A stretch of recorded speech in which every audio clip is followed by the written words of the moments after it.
different communities, different type of people, different type of societies and cultures, representational potential literature is being explored. For example, examining minority discourse in a particular literature, or the way in which a segment which is a minority within a minority community or within a majority community is being explored. Such kind of things are there.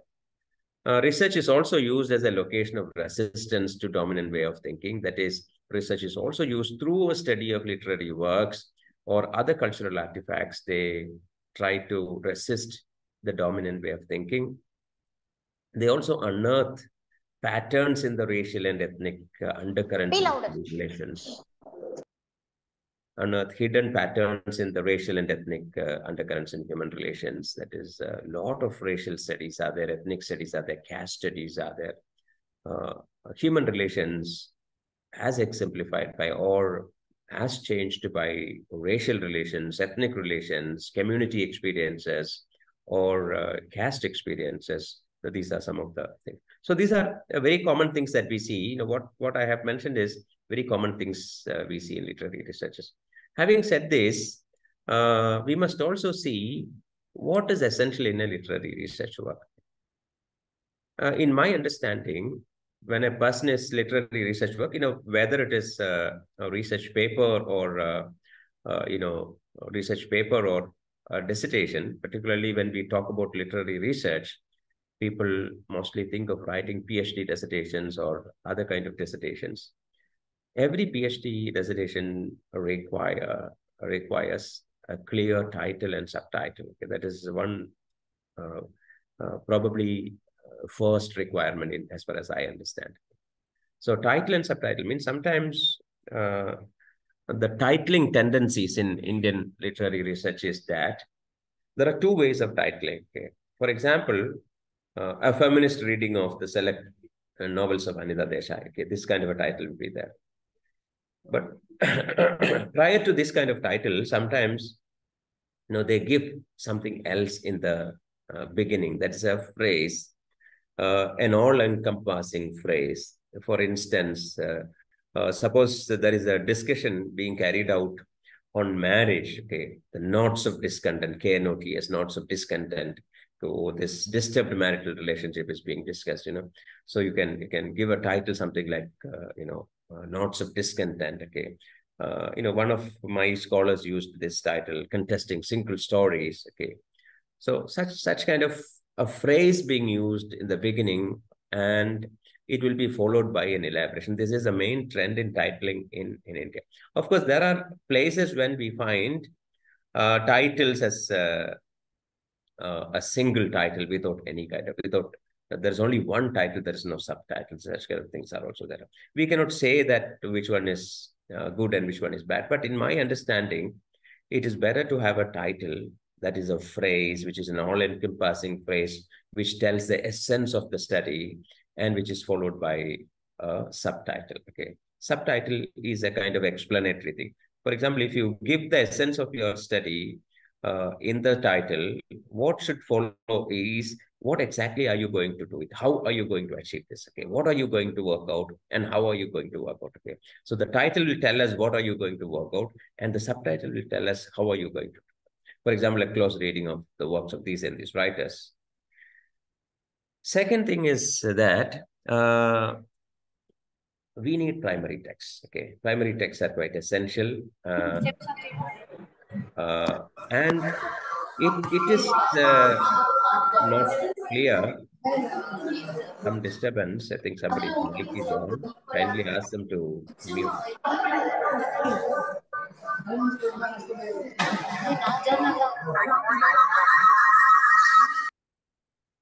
Okay, right. Thank you. So, since it is literary research, the very word literary research necessitates a literary researcher to take up literary texts. Okay, but when we see the trends, today, apart from literary text means any kind of creative writings like poetry, fiction, or drama. In addition to this, other texts are also taken, right? So one condition here is that primary texts are essential. For us, because we follow textual analysis as a method, we need primary texts. Even for a social science researcher, the primary data is the data collected from using a questionnaire or an interview schedule. But for us, the primary data is the books which we are examining.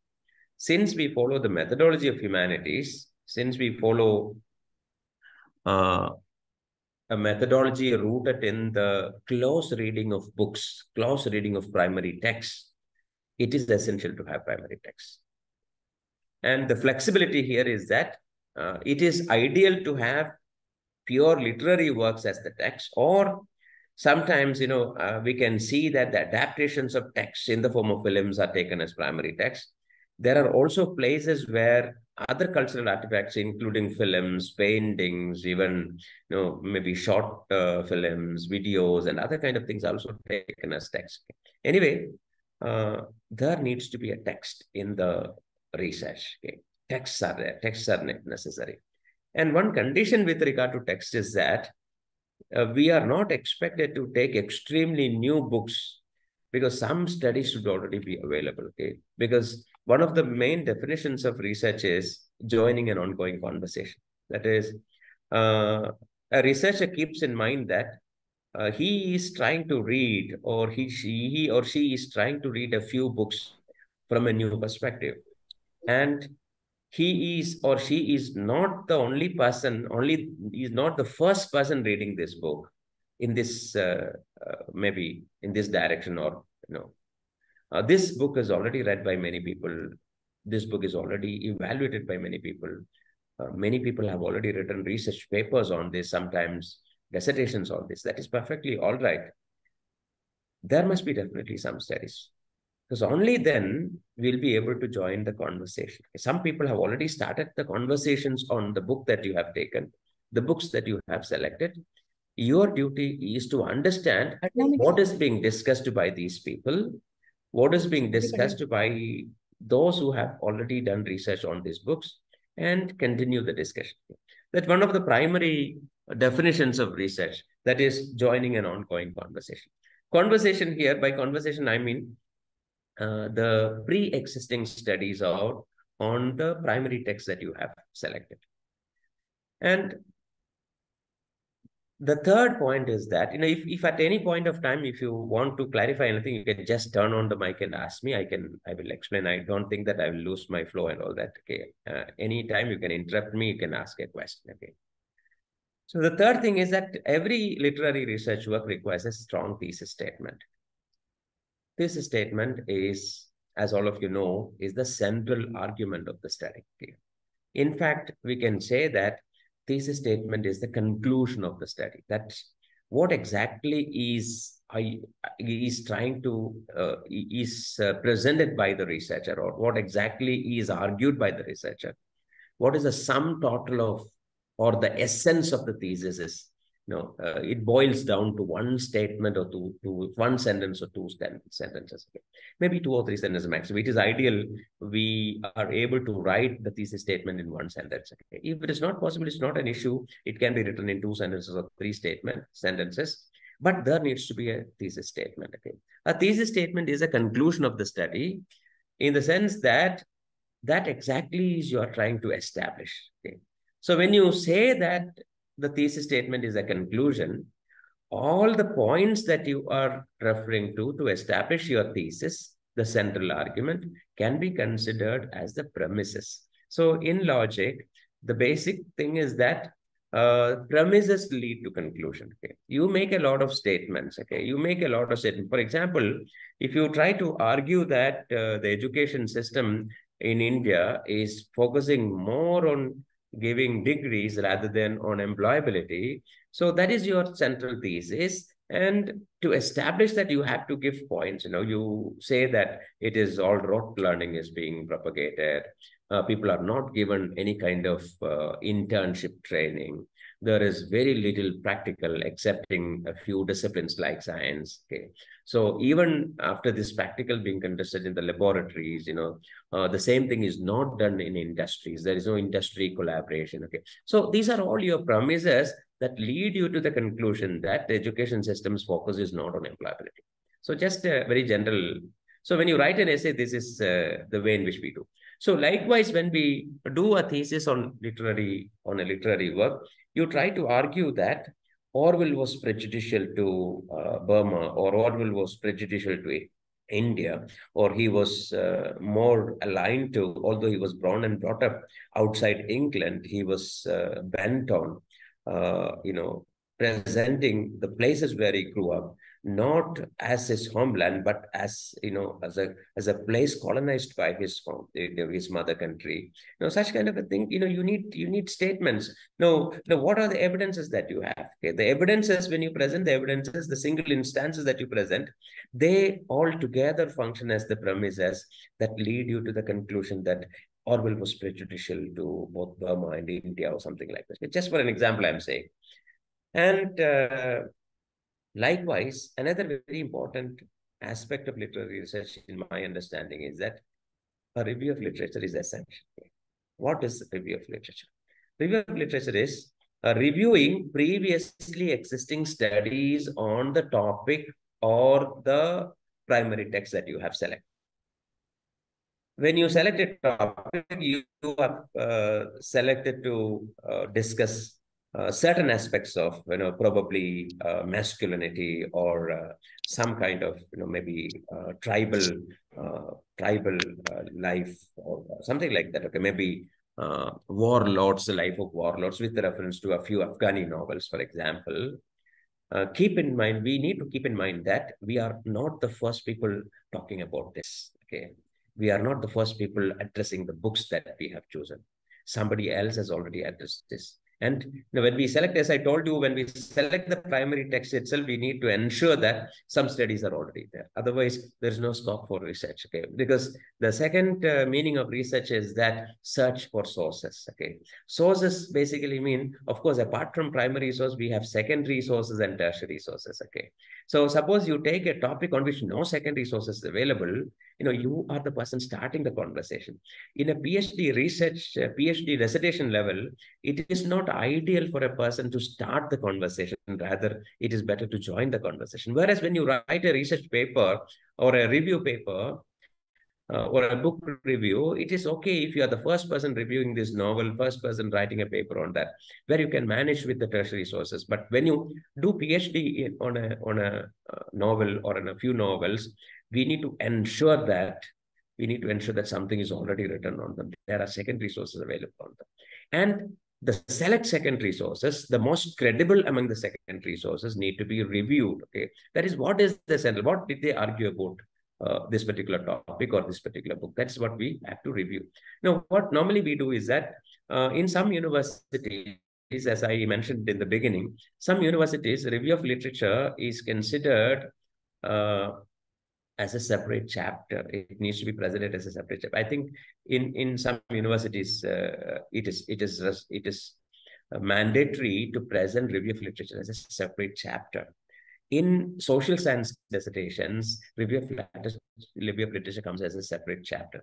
But in humanities literature, as it is followed here in this part of India, in my understanding, review of literature is incorporated as a part of the introductory chapter. Okay, so review of literature is incorporated in the introductory chapter. Okay, this is one common trend I have seen.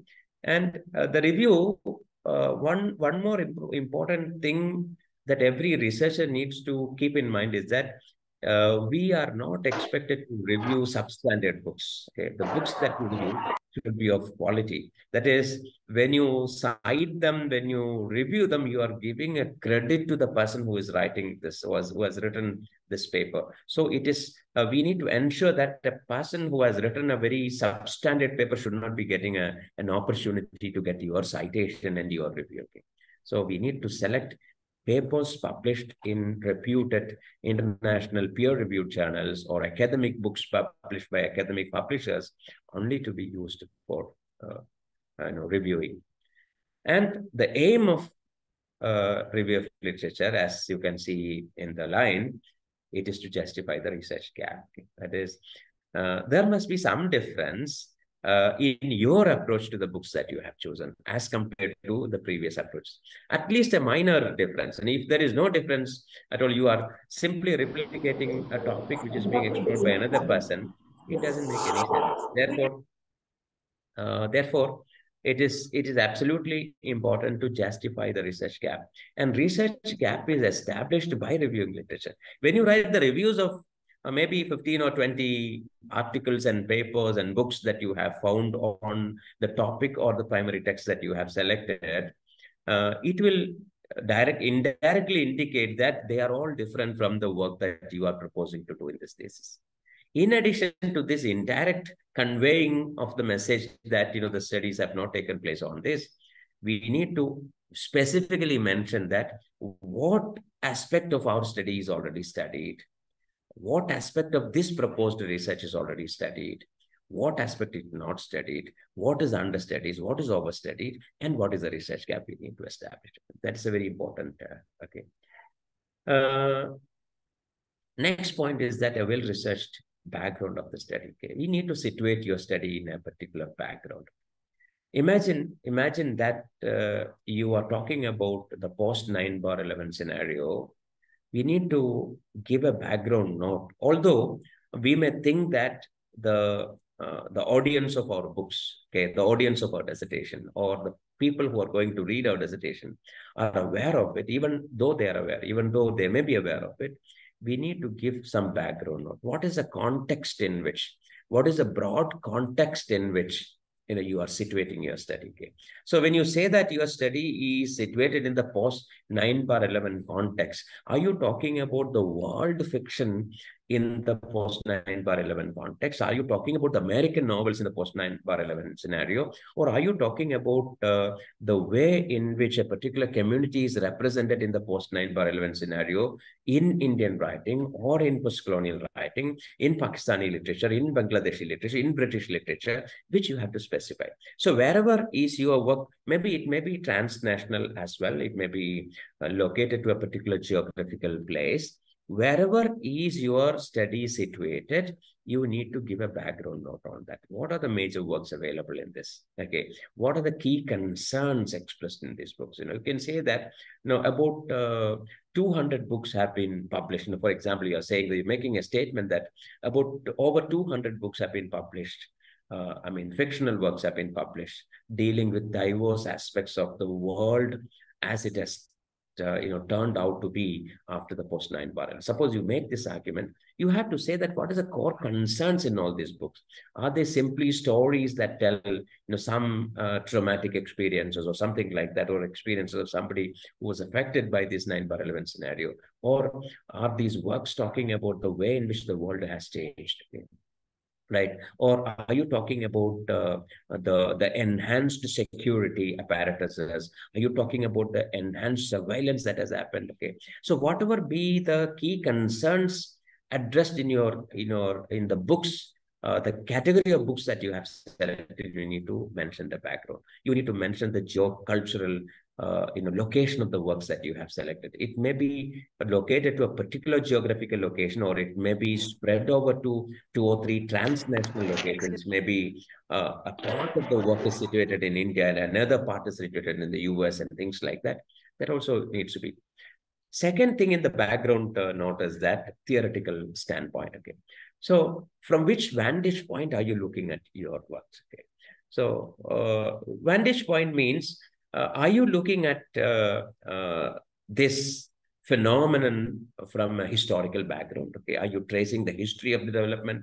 Are you looking at it, from the perspective of a leftist or Marxist way of looking at things? Are you looking at specifically to gender issues as presented here, or are you looking at from the perspective of certain classes and groups of people who are considered minorities?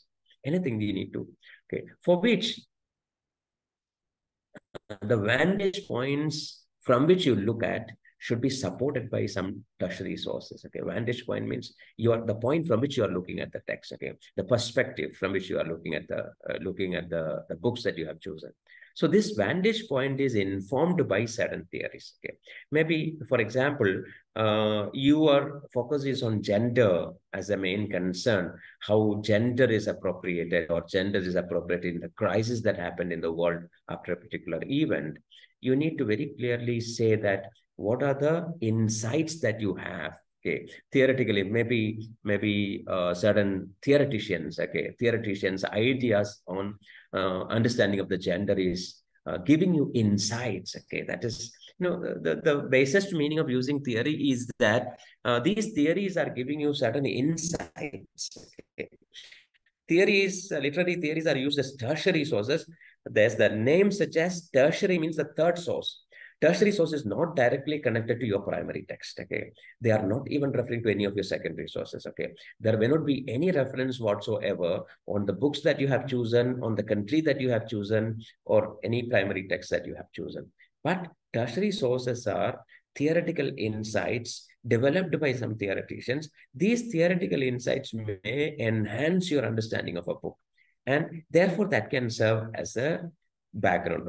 Okay, so we can insist the scholars on doing some tertiary sources. There are some people, there are even theories against theories are there. Okay? There are certain people who think that it's absolutely unnecessary to have theories again. But what I would suggest is that theories as such, maybe literary theory, what is called literary theory may be, done away with, but tertiary sources need to be there.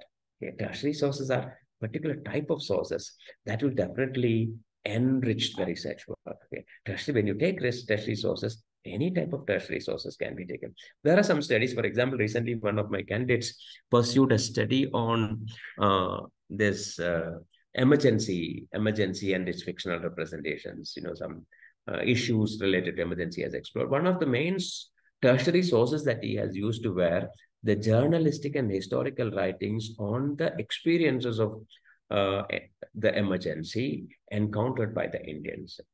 Different theories, this works were used. Okay. Their insights were helpful in understanding the novels dealing with emergency better. Of course, in that way also we can think of, suppose you are conducting a study on certain historical developments in India, we can make use of Tapan Basu and all this, this historians like Romila Thapar and all those kind of Gail Ombot and other historians can be made use of in that. Okay, so that's a point. And in my understanding, a literary thesis, this particular point is exclusively about dissertations.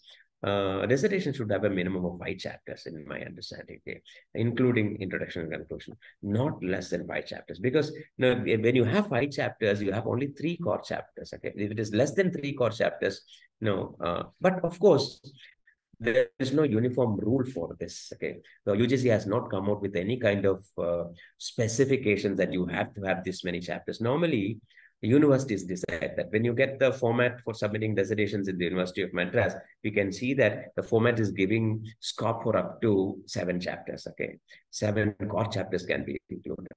Okay. That is, it depends on the subject that you're choosing. Maybe in other domains like history, sociology, science subjects like chemistry, physics, and all that, their requirement of chapterization may be different from the requirement of chapterization here.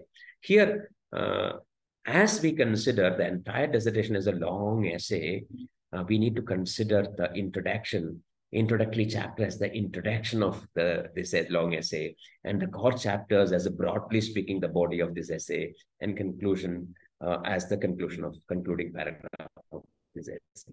So this broad sense also, it's a macrocosmic approach to essay writing. Okay, understand? Okay, essay, the school essay is school essay is taught to children.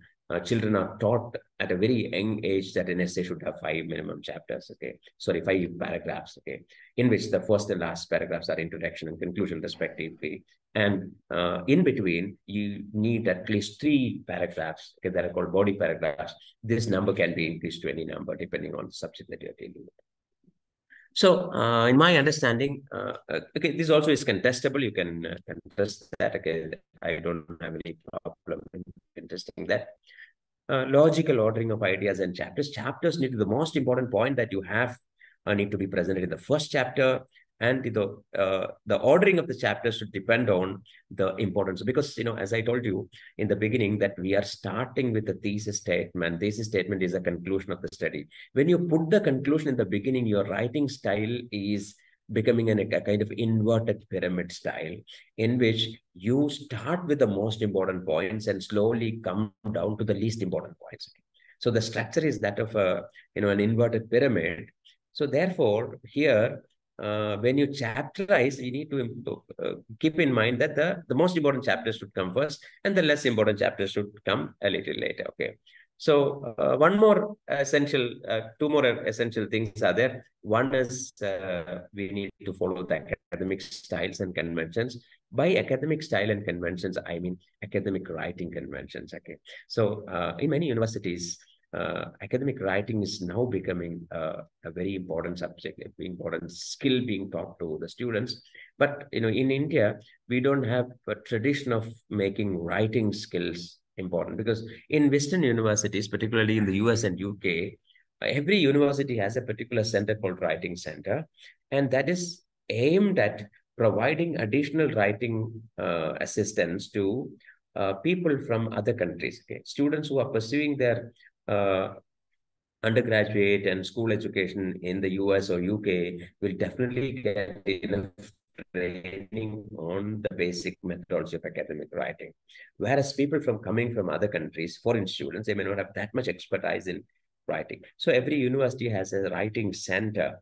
And it is believed that in all those universities, including the new universities that are coming up everywhere across the globe, the basic understanding is that writing is one medium.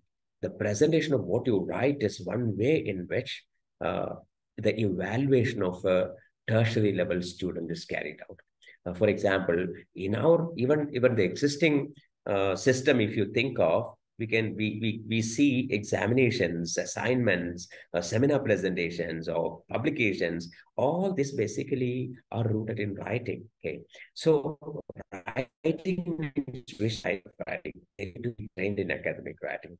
Academic style and conventions, okay, which I'm not going to talk because it's a new subject altogether, which can be discussed for hours together. And of course, we need to follow the MLA style of documentation. In humanities, in my understanding, in humanities, MLA style is the most effective style for humanities research. Okay, all subjects including literature. Of course, ELT and other kind of subjects, which are also carried out by our people in English departments, they are more likely to use APA style rather than MLA style, because it is more of a social science research method they use. Because of that, for them it is the APA style is American Psychological Psychologists Association is better rather than this modern language association thing. And of course, I would say that the value of your research work, whether it is a research paper or a dissertation, will be weighed by the number of citations that you have. Okay, your reference section will be checked by people. If your referencing is very minimal, it indicates that it is a poorly researched work. So referencing is a very important matter of concern.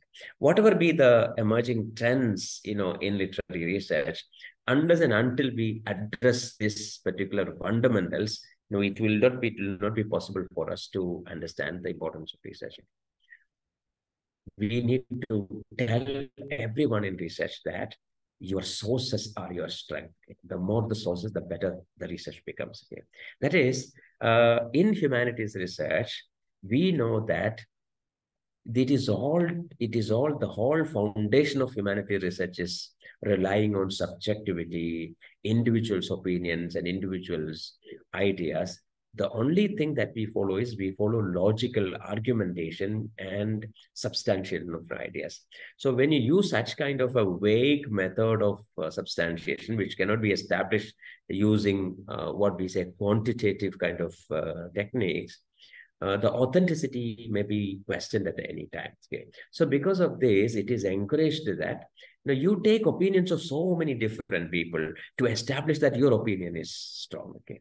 So when you try to make an argument on Chinua Achebe's over as a writer, as an African writer, your opinion is justified, of course, with textual references. Okay, suppose you fortify your opinions with a lot of statements made by people from other cultures, other countries, other places, so many previous writers, people who have written books about Chinua Achebe, people who have written research articles about Chinua Achebe. When you use all that, your ideas become fortified. Okay?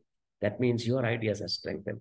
Therefore, the strength of your thesis depends so much on the quality of your sources. Okay? So these are the fundamental things. I hope without talking about the fundamentals, there's no point in talking about this.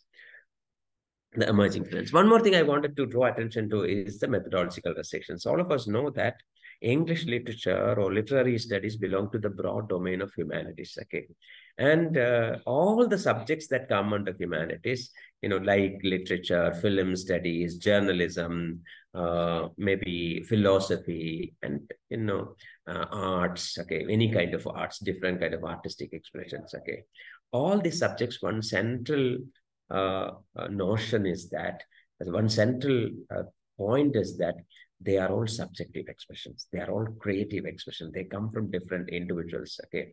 And one of the most fundamental pillars of humanities is that no two individuals think alike, no two individuals dream alike, no two individuals use their creativity alike.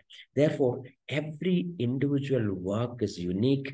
Every individual work requires a unique approach. Okay, you cannot generalize things. You cannot say that all novels that come from the Latin American background have these kind of things. The works of Marquez and the work of Maria Vargas Llosa are entirely different from each other. Okay, so likewise, this Esperanza and other kind of novels on certain very mystic elements of this Latin American culture may be found common in other works. But if you look very closely, the expressions are unique, the stories are unique, the approach is unique. Okay, therefore, even certain geographical locations cannot be codified in such way. Of course, there may be elements that can be compared. Okay, but one thing that all of us keep in mind is that in humanities, every individual work is singular. There is some quality called singularity. So this is a methodological limitation for us. Okay. So when you interpret, you cannot say that you cannot make any kind of categorical statements here. Okay. Categorical statements are statements that fix readings. Now, you cannot make any categorical statement because each text that you are dealing with are different from other texts. Each author you are dealing with are using creativity. Each author is using creativity in a different manner. Then how can you use the same interpretations? So if you make any categorical statements, any kind of common generalizations, that will definitely don't work here. So therefore, the methodological limitation is that we are not permitted to make any categorical statements. We are not permitted to make any vague generalizations. We are not permitted to, generalize people or things or ideas. Okay. So because there is uniqueness. So when you talk about singularity refers to uniqueness of expressions and approaches. And it also means that human experience, essentially contain a quality of being strange. Every human experience is strange. Okay, every human experience has that element of strangeness in that. Okay, so that strangeness needs to be taken into account. But of course, in recent times, we can see some methodological border crossing. So, I have seen a particular domain of study where cognitive studies are being conducted. Cognitive studies, we know that cognition is belonging to scientific research. Okay.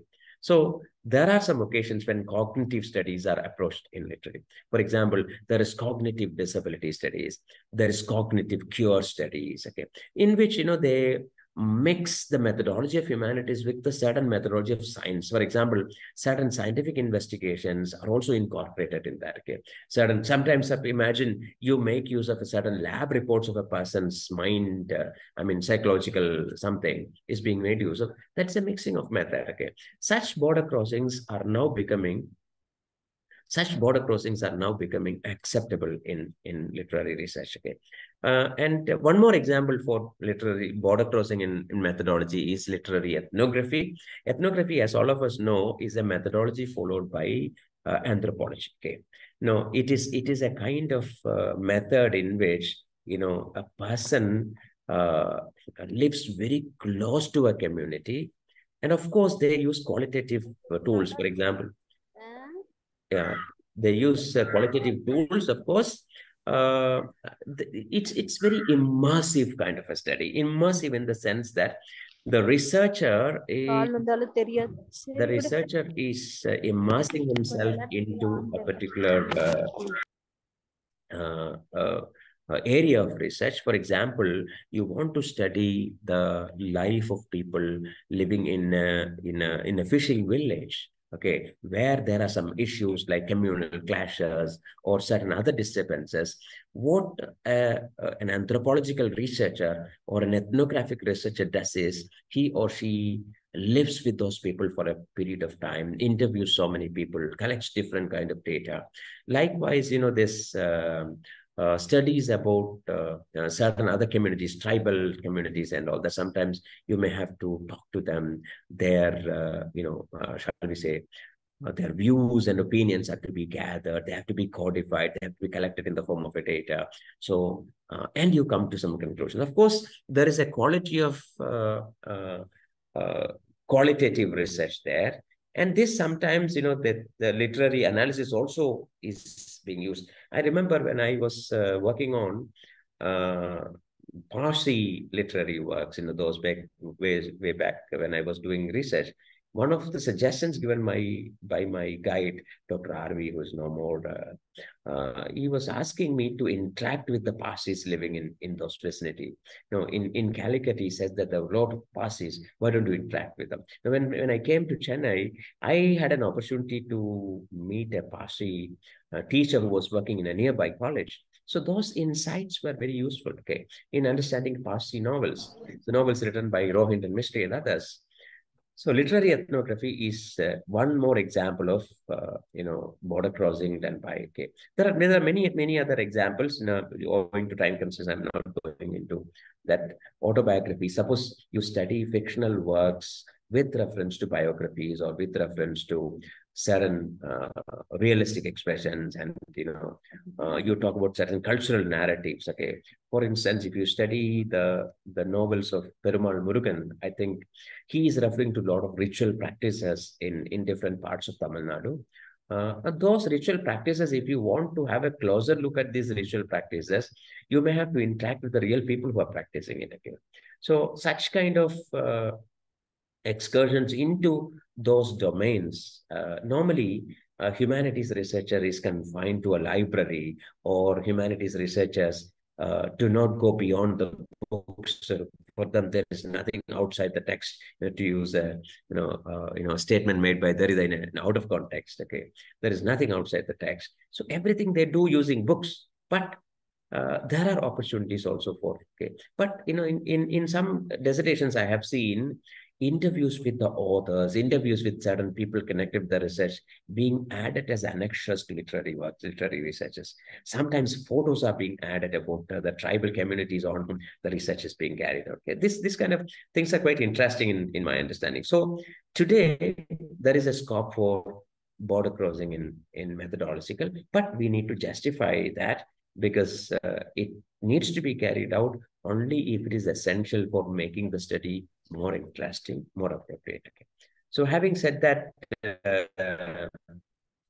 we'll move on to from old methodology to new methodology.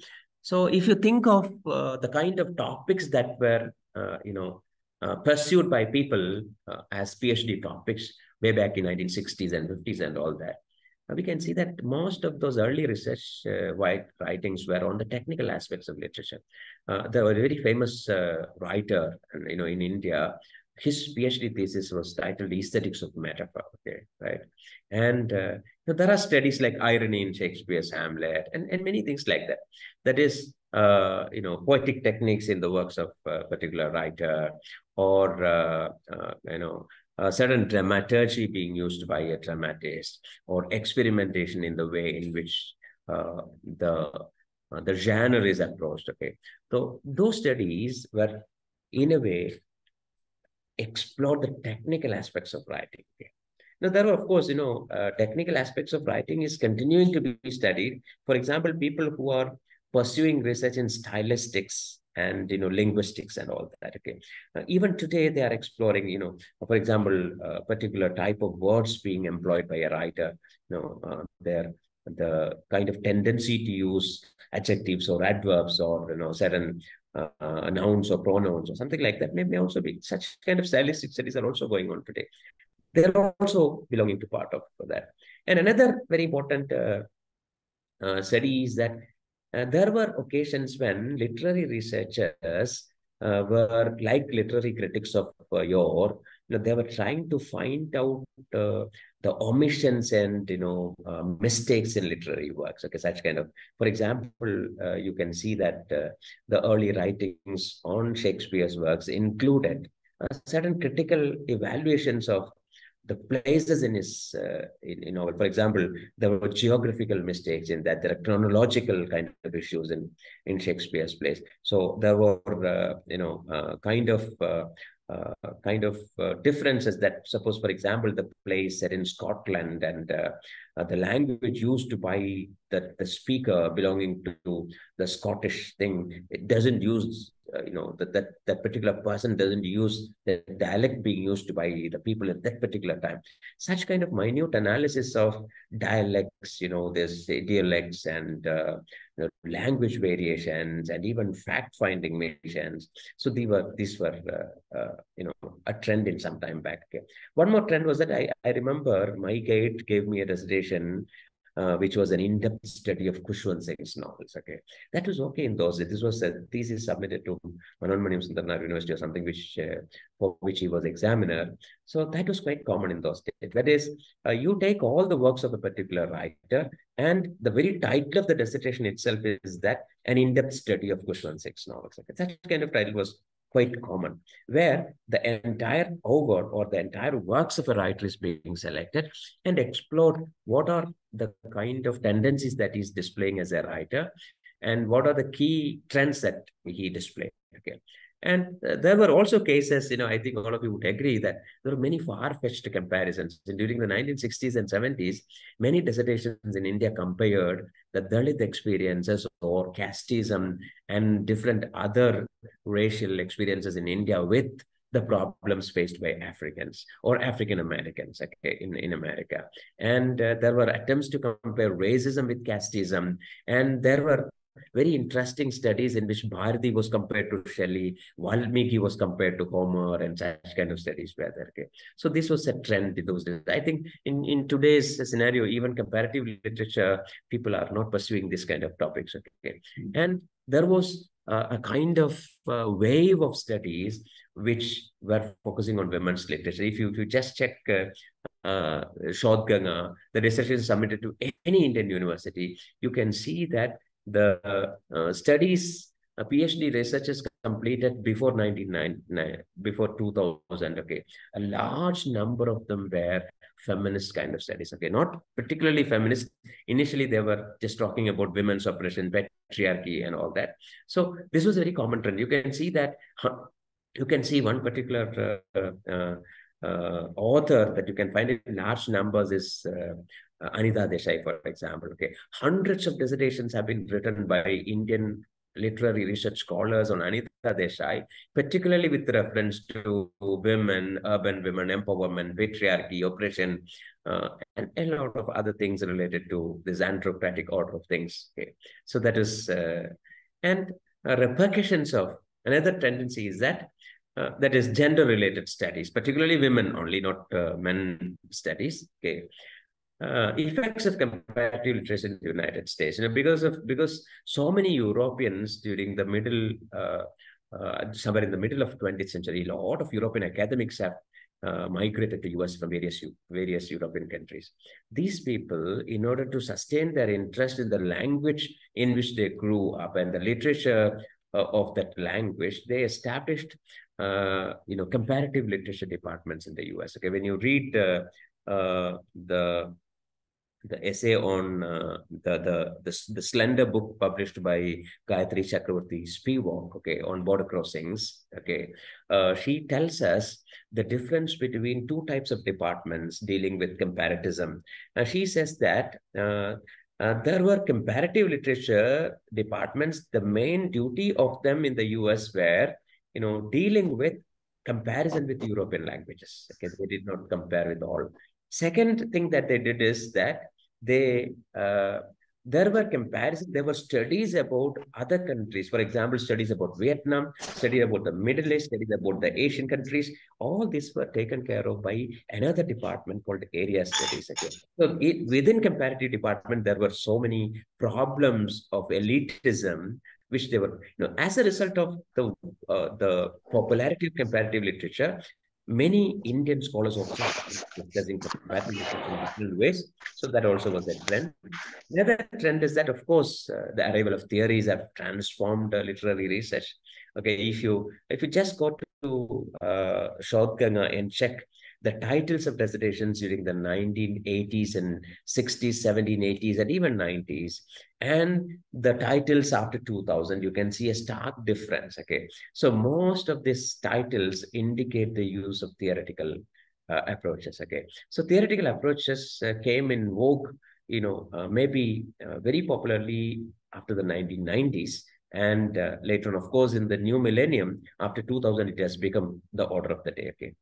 And although all the theories were utilized in the initial stages, okay, for example, Blackwell has published one particular book in which they interpreted King Lear using every theory that they have discovered. There's a structuralist interpretation of King Lear, there's a feminist interpretation of King Lear, there is a, maybe uh, cultural materialist expression of discussion of this, post-structuralist, post-colonial, everything was done there. Okay, so that kind of an interest was there in the beginning, and later on, what happened is that cultural studies, okay, which is a very flexible kind of literary theoretical domain, which included many other theories like gender studies, ethnicity, and cultural ethnicity and racism, minority discourse, and so many other things. This broad domain of cultural studies became a very popular, even today, it is continuing. Okay. So, and another trend that we can notice that many dissertations that I myself evaluated, they have taken primary text, not literary works. There, I have evaluated literary dissertations from English departments that were on TV serials, that were on films, that were on other kind of cultural artifacts. Okay, that has become quite normal these days. Okay, that is, they started using diverse primary sources. Okay, any kind of self-expression, any kind of creative expression, not necessarily literary work, can be considered as a primary text. That is one of the revelations of recent times. And another very interesting, particularly in India, in different parts of India, in the South more in particular, the tryst with eco-critical readings. Okay, so many ecological reading. Even now, many people are pursuing eco-critical, eco-feminist, deep ecological, and other kind of studies are being conducted. Okay, right?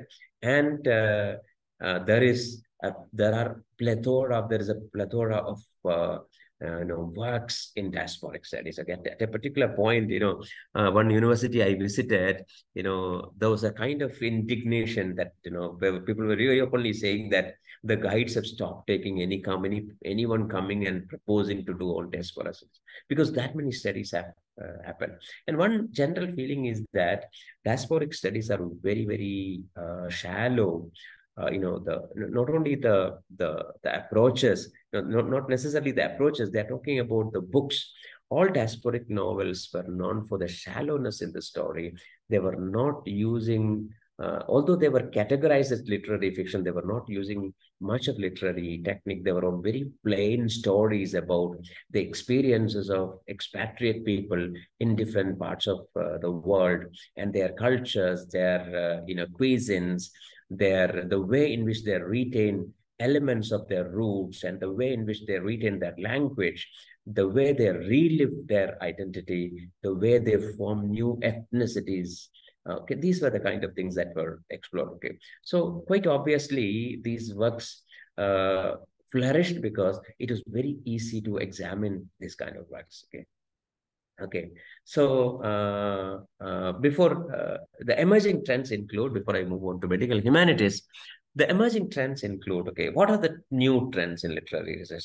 One thing you can say that medical or health humanities has become an order of the day.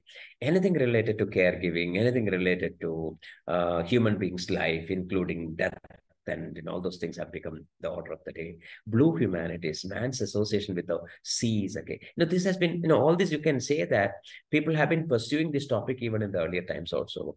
But this has become a trend only recently. For example, my own research supervisor worked on, his PhD dissertation was on O'Neill, okay? And he has written a book on his, based on his research dissertation, O'Neill and the Sea, okay? So it's an American dramatist and is associated with the sea. That's also we can include in blue humanities. In fact, he completed his PhD during the 1970s. Okay, of course, I have mentioned cognitive studies earlier. Gender studies is assuming new dimensions where instead of women alone studies, masculinity is becoming an area of interest. There are a lot of studies about apocalyptic literature, literary writings like novels, the wrote by McCarthy, and this blindness by Saramago, and many other very recently published books, as well as their cinematic versions of films. Okay, many there are many apocalyptic studies. Okay, apocalyptic fiction, they often predict the kind of changes that are expected to come to the world, the way in which we are going to be destroyed, okay, the destruction of Earth, pandemic, and that kind of things. All this apocalyptic, even pandemic as a subject is an apocalyptic subject, okay, right? So Saramago is talking about the blindness spreading as a kind of epidemic in a particular place, okay, right? So a lot of destructive, use of nuclear weapons and so many other kind of.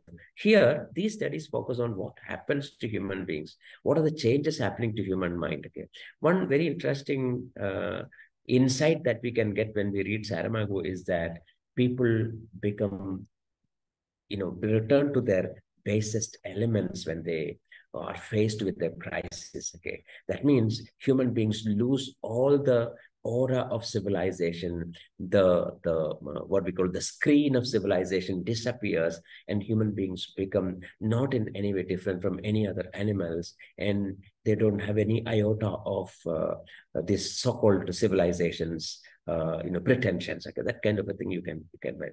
Another thing is that apocalyptic studies also draw our attention to the visuality of our existence. Okay, so it belongs to the visual culture, and seeing becomes quite important now, culture. Okay, and its dimensions are also that. That also is another area of course, ethnography we have already mentioned.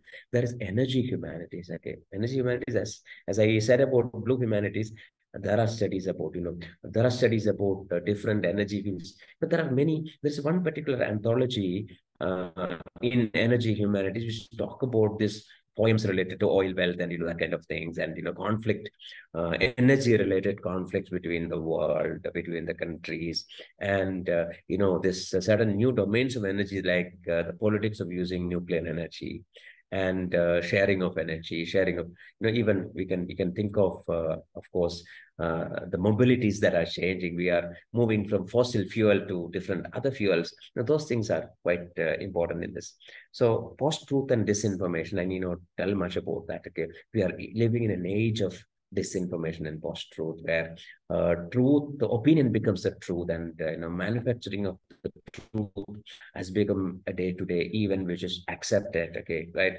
A person is now, because of the access to so much of resources, a person is now capable of selecting the news that he wants to read. Suppose you like a particular party and their approaches, you read their newspaper so that you'll be oriented towards there. Suppose you read the opposite party's newspaper, you'll be completely, asked to think opposite direction. Okay. So of course, digital humanities, this archiving and so many, using computer in humanities is growing. Visual studies, I have already mentioned, visual culture, urban cultural studies is becoming very, very important. That means the cities as the centers of civilization. There are many literary works. One of my research scholars is pursuing research on urban culture studies. One is doing on medical humanities. One is doing on this apocalyptic and this other kind of things.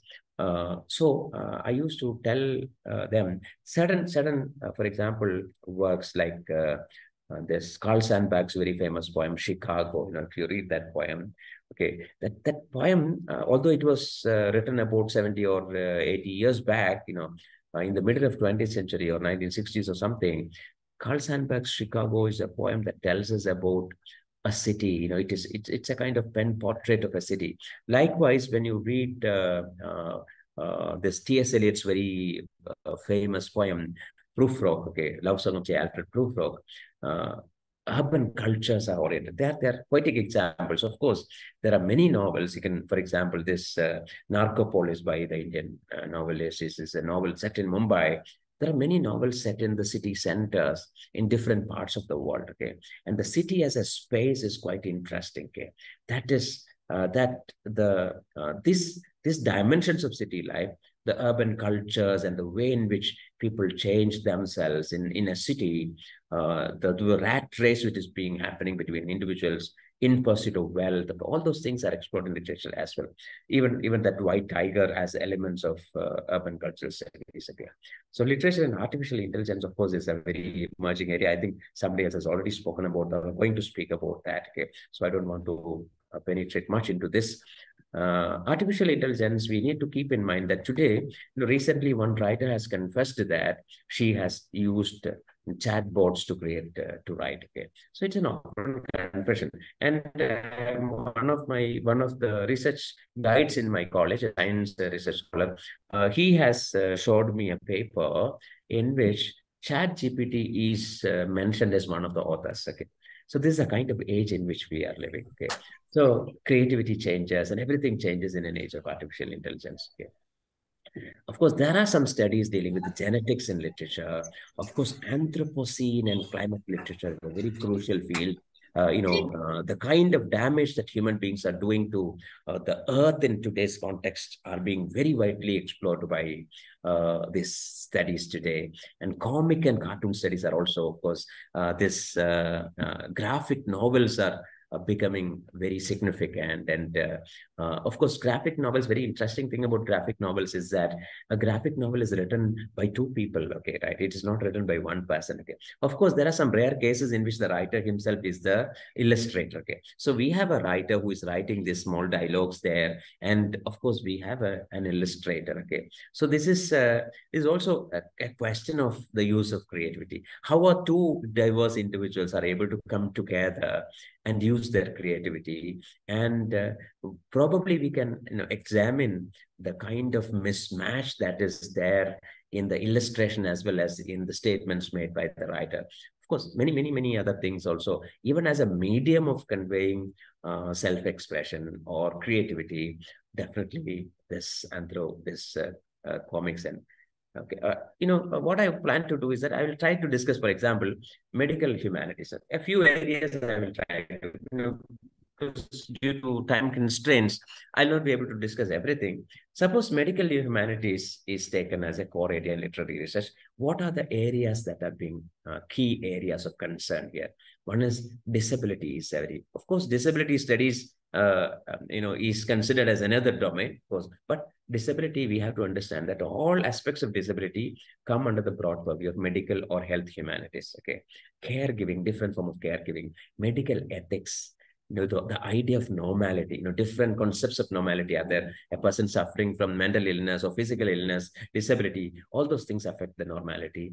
And studies on human body and the way in which governments and centers of power use their biopower on human bodies, forcing us to take certain kind of medicines or injections and all that. Okay, mental health, of course, aging, gerontology, the study of aging, death. Okay, thanatic ethics. Thanatics refers to death. No, when a person, the relationship between a dead body and a living person is a matter of concern. That is thanatic ethics. How are we treating a dead body? There were so many studies in recent times. One particular series of seminars held in Paris was discussing a particular aspect of thanatic ethics. That is, how are dead bodies being handled? For instance, we can say that when a person dies in another country, in a country in which he has gone for migration, particularly we Indians can think very easily about people who live, work in the Middle East. Sometimes these people die in the Middle East. Okay, what happens is that their dead bodies have to be brought back. Okay, sometimes the relatives don't show much interest in bringing back their bodies. It is their right. The dead body has a right to come back to this land. This Robert Brooks' very famous poem. I think all of you are aware of Robert Brooks' very famous poem, in which he's talking about. In which he is talking about a soldier. Okay, this soldier wants to die in an English soil. That's what he says. Okay, the soldier wants to die in an English soil. Okay, right. But the problem is that he wants to say that although he's dying elsewhere in the corner of a foreign field, that land should be belonging to England. That's what he's expressing. Okay, the poem called Soldier. It's what very, very famous word. In this that phrase called corner of the foreign field was used by this one of the Indian pundits of critic, when he was writing a book on this Balbangar Balu, a very famous Dalit cricketer in India. Okay. Exactly. So anyway, these are the things. Now, these are some of the articles being published in this topic. Black bodies, white bodies, towards an iconography of female sexuality in late 19th century art, medicine, and literature. Then one more is that the brain disorder debate, Chekhov, the mental health humanities, Sadhath Hasan Munro, partition and mental illness through the lens of Toba-Tek Singh. Toba-Tek Singh is a very famous short story. All of you may have read that. No Pills But Letters, Saul Bellows Herzog, the recovery of depressed academic. These are all research papers or dissertations being written by people in the domain of which can be considered belonging to the domain of medical or health humanities. Evil Animes and Honorable Ruptures, reading Gabriel Garcia Marquez' Love in the Time of Cholera through a public health humanities lens. Thanatic ethics, the circulation of bodies in migratory spaces. Okay.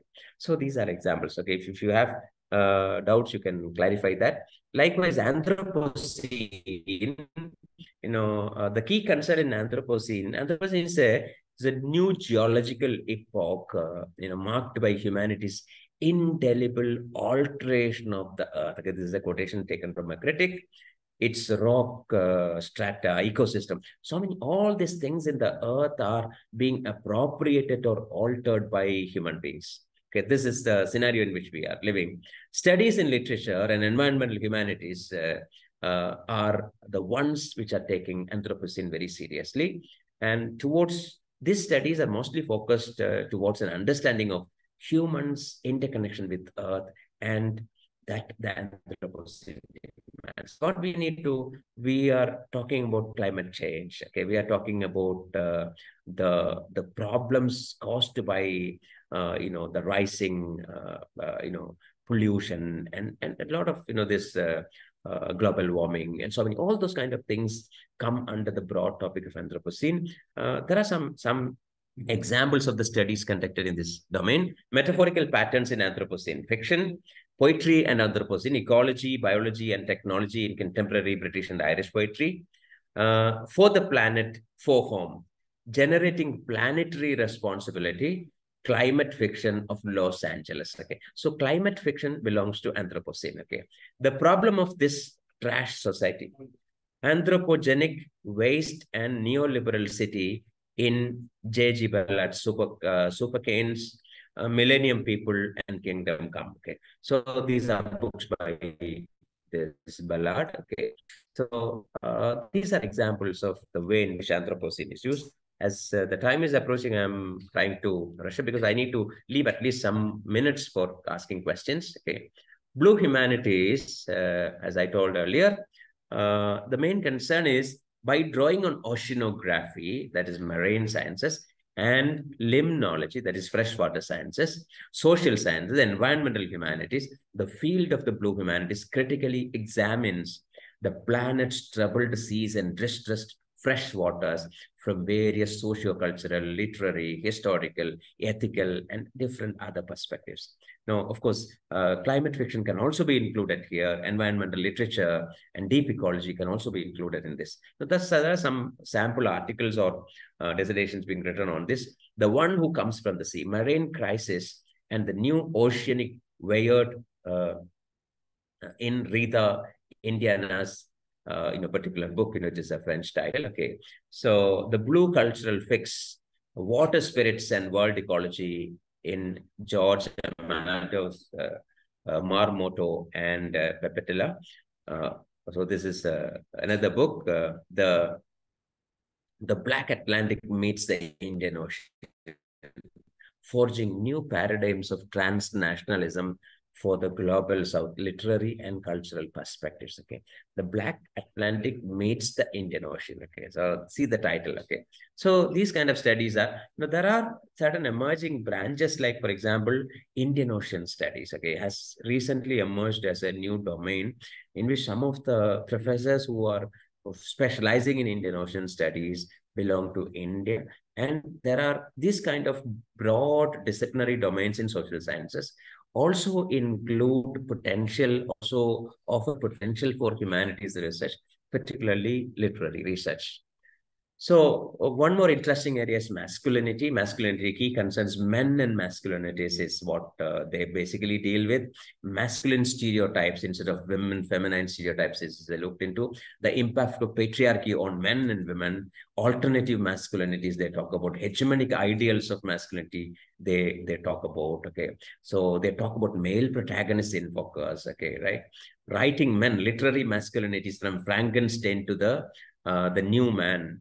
Post-World War II masculinities in British and American literature and culture towards a comparative masculinity studies. Okay. Mapula Muslim masculinity, a history of contemporary objectification, reading men differently, alternative portrayals of masculinity in contemporary young adult fiction, representing the male masculinity, genre, and social context in 6 South Wales novels. Okay, so these are some of the examples of masculinity. One of my scholars is currently working on masculinity, but with reference to certain Indian novels. So it is one of the emerging areas. Okay, so one more emerging area I want to, because it is not possible for me to cover all these emerging areas. Key concerns in energy humanities is energy, power, politics, energy in philosophy, ethics related to use of energy, ethics related to being and energy, aesthetics of petrocultures. Okay, petrocultures is a very interesting term. Global warming, environmental damage is caused by the use of energy, new mobilities. We have this, for example, these electric vehicles and all those things are becoming, what are the implications of that? The fight against fossil fuels are also continuing. Some countries have already announced that by 2035, they will stop the use of, entirely stop the use of fossil fuels. Okay. So some studies, some examples are given here. Petromagic realism towards a political ecology of Nigerian literature, gendering petrofiction, energy imperialism, and social reproduction, aestheticizing absurd extraction, petrocapitalism in Deepak Unnikrishna's, in Musafa's Grow People. Okay, Deepak Unnikrishna is an Indian writer. Okay, documenting cheap nature in Amitav Ghosh's Glass Palace, a petro-aesthetic critic. Okay, see the titles that they have been used. Okay, so energy humanities is another. So what we understand here is that whenever you do research in humanities, it is always better today to situate your study in one of these key domains. Okay. Of course, every topic that you take will definitely belong to one of these realms directly or indirectly. So it is better to understand the kind of research is taking place in this broad realm and address that. Of course, other things I have already mentioned, digital humanities deal with the intersections of computing and the discipline of humanities. Visual culture, there is visual culture, when we think about the online culture, there is a lot of crowdsourcing happening in the world. There is virtuality being used, surveillance in different levels are happening. And when you talk about urban cultures, cities and human life, cityscapes are interesting.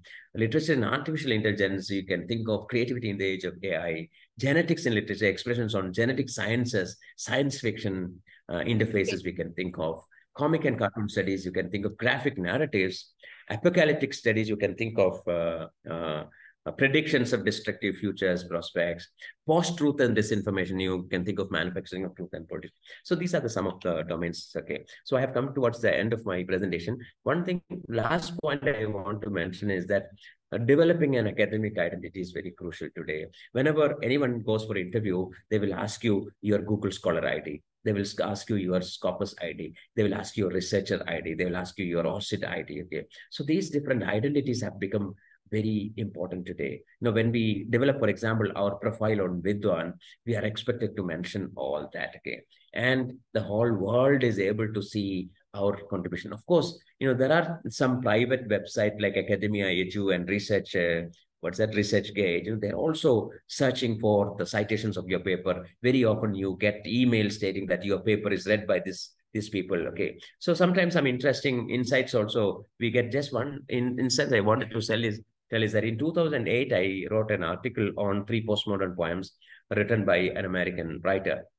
Recently, about 1 or 2 years back, this author contacted me through Academia Edu, that he himself was the author. He read that paper and he shared me certain interesting feedback that he got about that. Sometimes this also happens. Okay. So today, in this age of connected world, every researcher is expected to preserve research identities. Okay. To get a Google Scholar ID, you need something, accept something recognized by Google Scholar. In some journals recognized by Google Scholar should be there in your list of publications. Okay. Right. Likewise, Scopus and many others, Web of Science and all that. Okay. So this has become the order of the day. That is all from my side. I think I have left a few minutes for asking questions. Thank you very much. Thank you, sir, for sharing your valuable insights. Your expertise has added significant depth to understanding on emerging trends in literary research.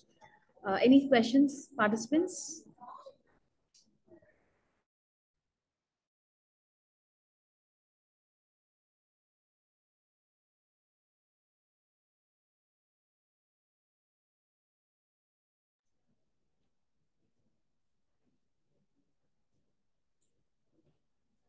Participants, if you have any questions, please put it in the chat box.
As we conclude the session, I now invite Ms. Aishwarya to propose the vote of thanks.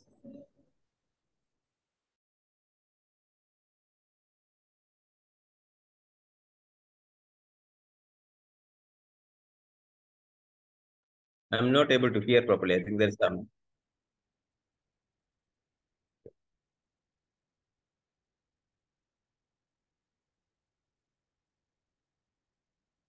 Good morning.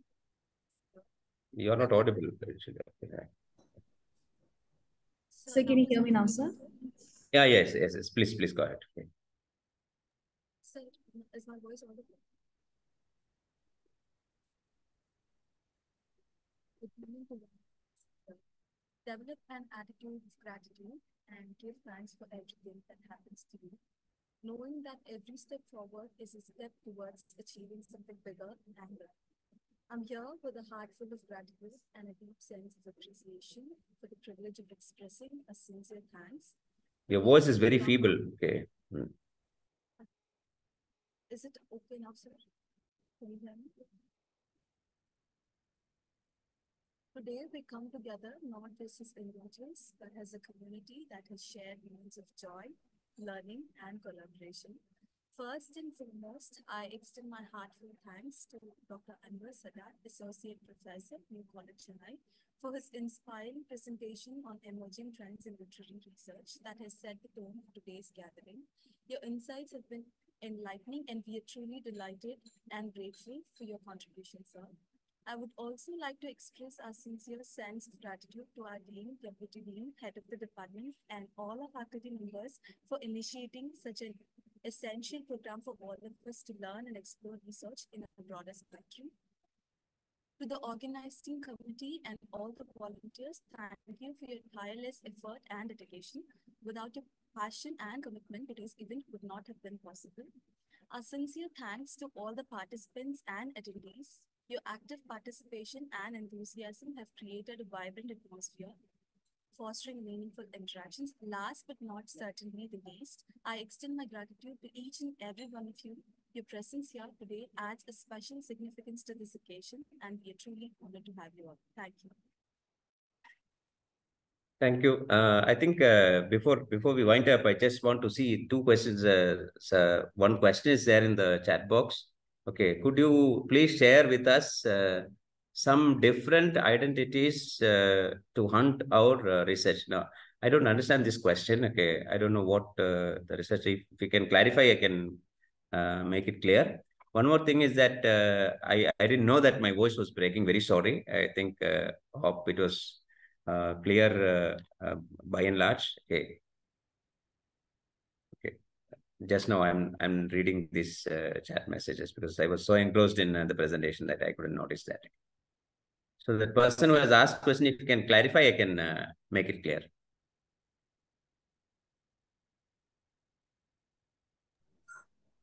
I hope they are not available now. Okay.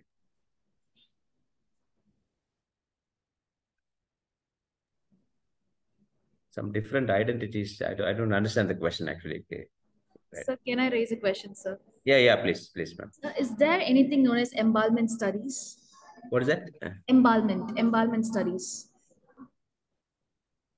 Can you spell that word, ma'am? EM? Embalmment, sir. So after a person, a corpse, they embal their organs. Embalming. Okay. I Yes. think that comes under, either, this medical humanities. Okay. That belongs to the broad realm of medical humanities because it deals with death, embalming and all that. Okay. It is also related to thanatic ethics. Okay.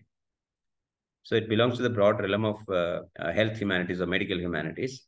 And it specifically is bound to the realm of thanatic ethics, ethics related to death. Okay. The way in which living people handle dead bodies is, something of a matter of concern. That's what I think I discussed this, while discussing medical humanities.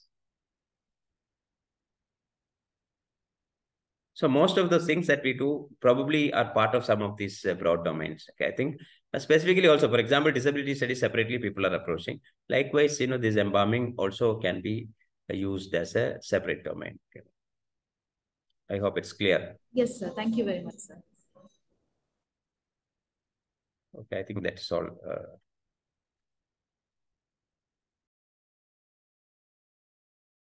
So there are two more questions in the chat box, sir. Somebody has posted.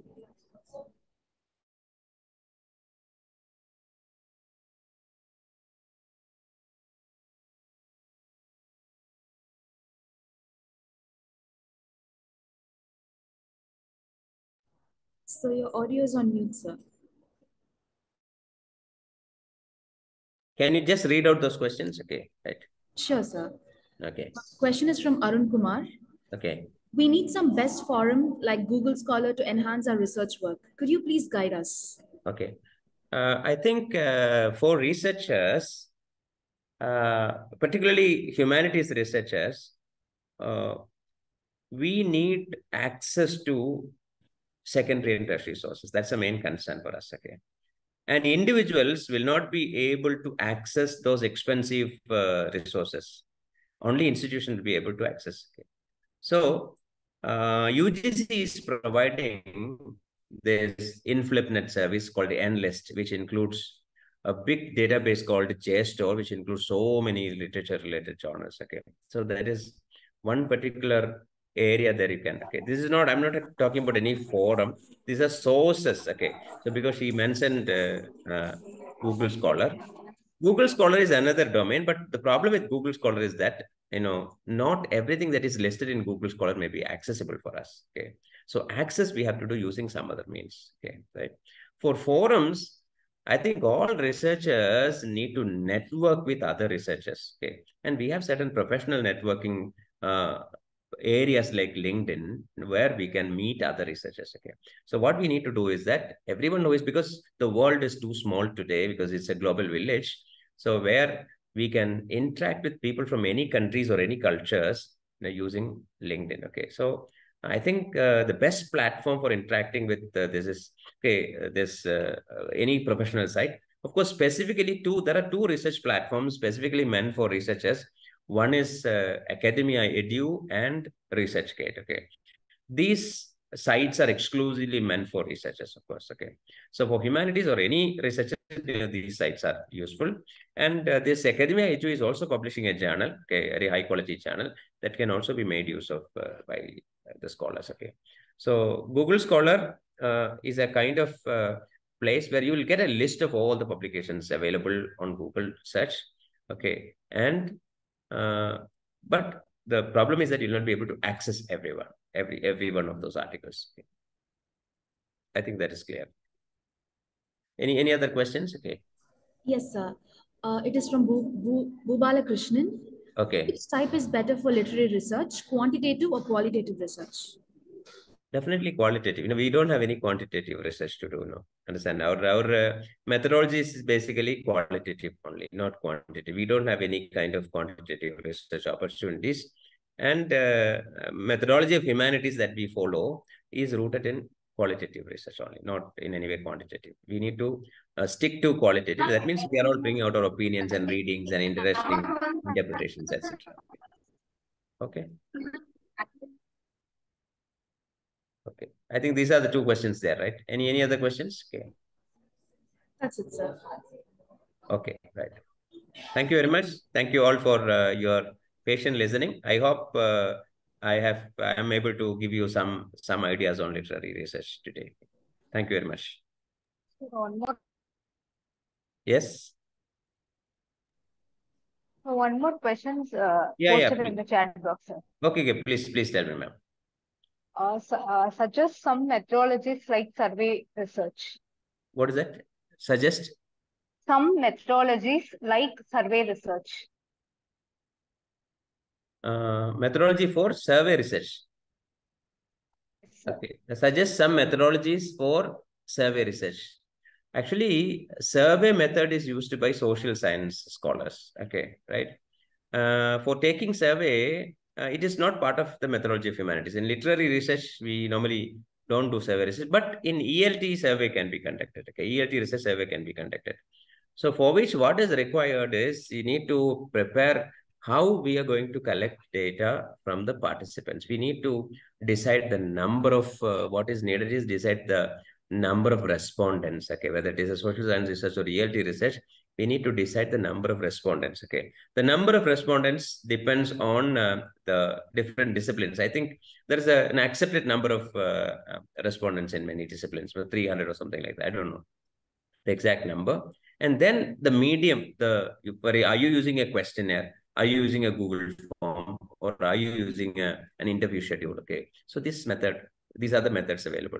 You can collect survey, you can conduct survey using any kind of survey tools available online like Google form, or this what's that survey monkey and all that. You can literally take handouts of this and go to people, ask them to fill it up in pen and in the paper using pen. Or third thing is that you can conduct interview with the respondents, and the response of the interview can be recorded. There it becomes mostly qualitative, not quantitative. Of course, certain numbers also you can collect. Okay? Those numbers can be considered quantitative, but the general opinions people give cannot be considered as qualitative. It's a mixture of such methods most often result in a mixture of qualitative and quantitative methodologies. I think that is clear. Okay. Right. So there's one more question I think I can see. Hegemony. Okay. Could you please explain hegemony? Hegemony is a kind of, one synonymous word synonymous to hegemony is domination. Okay. Right. So hegemonic means, somebody exercising control over somebody else's hegemonic domination. Okay.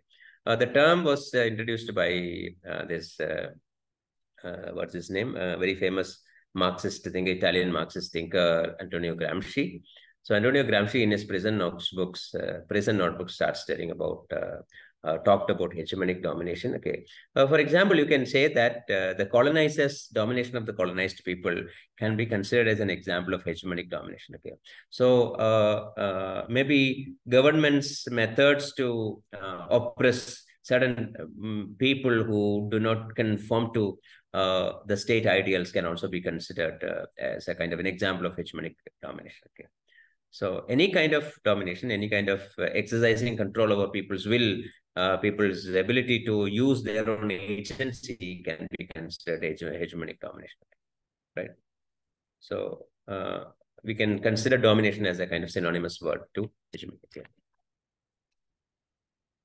Okay, I think these are the questions that I can see here. Okay, can we what's that?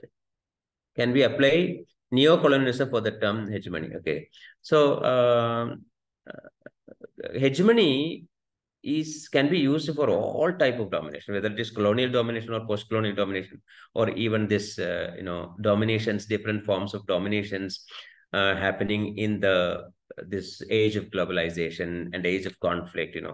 So we can use it anywhere. Okay, so for which many theories are available: colonial, post-colonial, neo-colonial, even this Marxist and other kind of theories. Many kind of theoretical insights are available on this. It's not a subject on which there's a dearth for theoretical insights. Many works are available on this. I think it is easy to find. But we have to, anyone who is using the word hegemony should definitely refer to Antonio Gramsci. Okay, we have to start with Antonio Gramsci. Okay? Without mentioning Antonio Gramsci, any study on hegemony will not be complete in my understanding. I hope it's clear.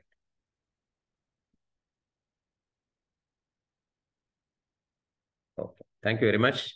Thank you all. I hope that's all the questions. Thank you, sir, for sharing your valuable insights. Your expertise has added significant depth to understanding on emerging trends in literary research. With that, we conclude the third day of the 7-day faculty development program. We look forward for the interesting session and collaborative discussion tomorrow. Thank you and have a wonderful day. Thank you, sir. Thank you. Thank you. Thank you. Have a great day.